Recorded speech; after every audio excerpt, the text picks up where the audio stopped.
अच्छे रिजल्ट लाने के लिए बातों से नहीं, रातों से लड़ना पड़ता है। इतिहास लिखने के लिए कलम नहीं, हौसलों से जूझना पड़ता है। मिथुन राशि वालों, पिछले 4 महीनों के दौरान राहु ग्रह जब शनि की कुंभ राशि में प्रवेश किए थे, तब राहु भी परेशान हो गए थे। राहु आए तो बड़ा साम्राज्य खड़ा करने के लिए, लेकिन कहीं न कहीं वह लाचार और बेबस नजर आए थे। उसे मुश्किल परिस्थितियों का सामना करना पड़ा था। कुछ समय पहले यानी 18 मई 2025 के दिन जब राहु ग्रह आपकी कुंडली के 9वें भाव में पहुंचे थे, तब वह मृत अवस्था में थे, क्योंकि ज्योतिष शास्त्र के अनुसार जब भी कोई ग्रह 24 से 30 डिग्री की अवस्था में रहता है तो उसे मृत अवस्था कहते हैं। और यही कारण था कि राहु की पोजीशन अच्छी और चमत्कारिक होने के बावजूद भी आपको लाभ प्राप्त नहीं हो पा रही थी। लेकिन अब 2 सितंबर 2025 से राहु 30 डिग्री में प्रवेश कर गए हैं, तो उनका जो शुभाशुभ फल है, जो उनकी दृष्टि है, ब्रह्मांड के बड़े नायक होने के नाते उनका जो फल देने का काम है वह 7 सितंबर से अगले कई दिनों तक करते रहेंगे और यह प्रभाव 5 दिसंबर 2026 तक आपको प्रभावित करता रहेगा, प्राप्त होता रहेगा। मित्रों, अब उनके आसपास कोई बंधन नहीं है, कोई उसे जकड़ नहीं रहा है। अब वो पूर्ण रूप से स्वतंत्र है और स्वतंत्र होकर वह आपको अगले समय तक लाभ देते रहेंगे। मित्रों, सभी ग्रह संपूर्ण ग्रह है, लेकिन एक छाया ग्रह राहु जो अपने प्रचंड तरंगों से, उनके प्रभाव से अगले समय में आपको कहां तक ले जाएगा, क्या लाभ दे पाएगा, कौन सी स्थितियों का निर्माण करेगा, उनके बारे में आइए विस्तार से जानते हैं। राहु ग्रह मिथुन राशि के 9वें भाव में प्रवेश किए बैठे थे और वह कुंडली के लग्न, तृतीय और पंचम भाव को प्रभावित कर रहे थे। मित्रों, 18 वर्ष के बाद राहु ने फिर से 18 महीने के लिए आपकी कुंडली के पराक्रम भाव में प्रवेश किया था, तो इसमें से अब 4 महीने तो निकल चुके हैं। वह अगले जो 14 महीने बचे हैं, इसमें राहु कुछ बड़ा करने वाले हैं। देखिए, सबसे पहले तो आप यह समझिए कि राहु ग्रह मृत अवस्था में आपके भाग्य भाव में थे, तो वह कई चीजों को रोक रहे थे, कई कार्य लंबित हो रहे थे, कोई ऐसी परिस्थितियां थी जहां पर बात बिगड़ रही थी, लेकिन अब मृत अवस्था छोड़ते ही वह आपके भाग्य को प्रभावित करेंगे। 9वां भाव भाग्य के साथ साथ तीर्थ यात्रा का होता है, तो यह स्थिति आपको धार्मिक यात्रा पर ले जाएगी, धर्म में रुचि जागरूक करवाएगी। अब धर्म के लिए, पुण्य के लिए कुछ करेंगे।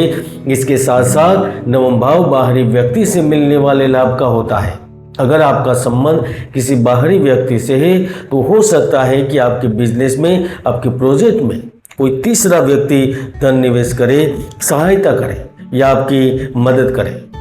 आप सलाहकार, आयात निर्यात, टूरिज्म क्षेत्र से, विमान से, हेलीकॉप्टर, ड्रोन से जुड़े प्रोजेक्ट बनाते हैं, बेचते हैं या फिर उनसे जुड़े हुए हैं, तो इस समय आपको कल्पना से बड़े फल मिलेगा, क्योंकि आपके हाथ में कुछ बड़ा आ सकता है। आपके व्यापार बिजनेस में तरक्की होगी, उन्नति होगी। और अगर आप विदेश में किसी जगह पर स्थित है तो यहाँ पर भी आपके कार्य, धन और नौकरी से संबंधित लाभ प्राप्त होंगे। जब सपने की बात आती है तो 10वें भाव से ही सपनों को देखा जाता है।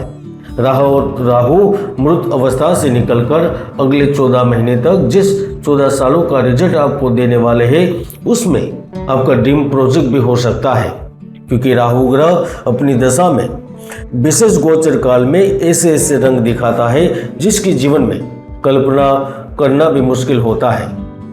2 सितंबर से अपनी डिग्री में बढ़ोतरी करते हुए जब 7 सितंबर से आपके लग्न को प्रभावित करेंगे, तो आपकी किस्मत अचानक से चमकेगी। आपको कोई बड़ी परियोजना में सफलतापूर्वक भाग लेने का मौका मिल सकता है।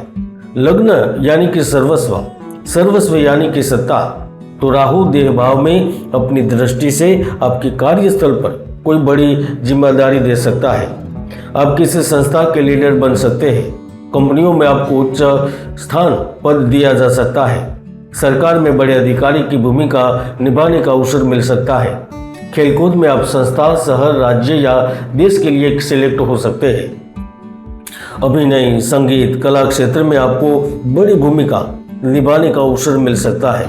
यहाँ तक राहु लग्न में आपकी अपनी निजी जीवन की पुरानी परेशानियों से छुटकारा दे सकता है, क्योंकि राहु सदैव सही अवस्था में उम्मीद से कई गुना बेहतर परिणाम देता है और यह रातों रात तकदीर भी बदलता है।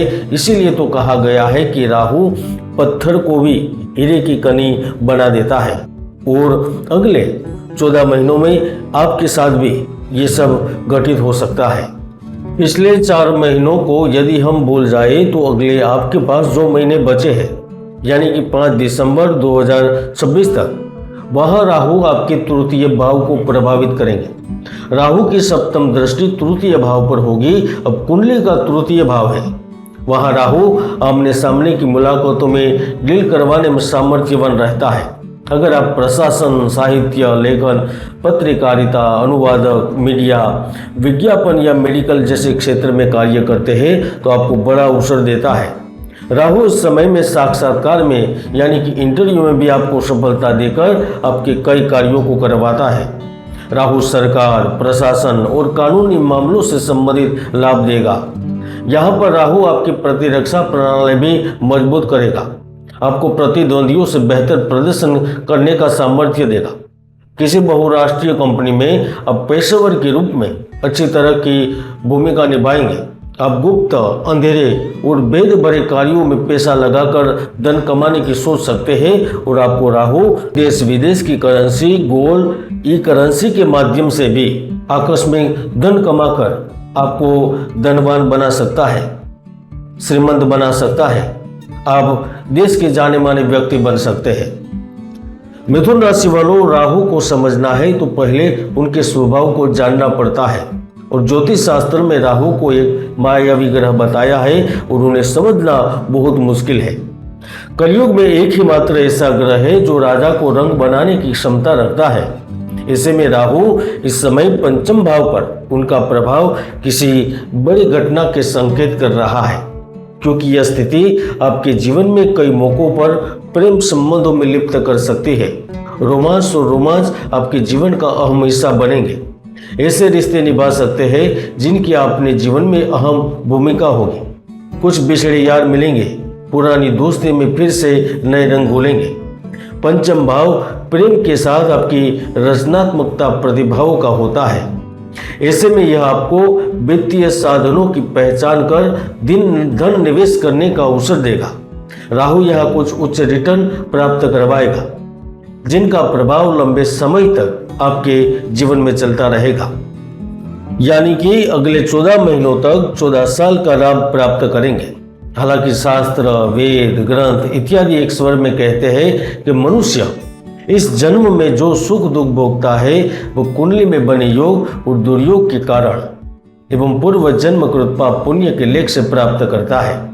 इसलिए दुष्ट ग्रहों को दूर करने के लिए और सुख प्राप्त करने के लिए कुंडली विश्लेषण करना, कुंडली में राहु की स्थिति जानना आवश्यक होता है।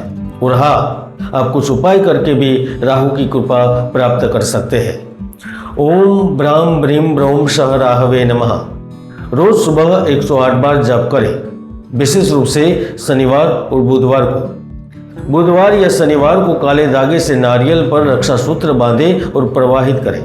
बहते पानी में या पीपल के पेड़ के नीचे रख सकते हैं। शनिवार के दिन काले तिल, उड़द की दाल, नीले कपड़े और सरसों का तेल गरीबों को दान करें। राहु को शांत करने के लिए काल भैरव जी की पूजा करें या फिर महाविद्या सप्रयोग अनुष्ठान करवाएं। ऐसे ही जानकारी भरे वीडियो देखने के लिए चैनल को सब्सक्राइब करें, वीडियो शेयर करें। जय गुरुदत्त, जय गिरनारी।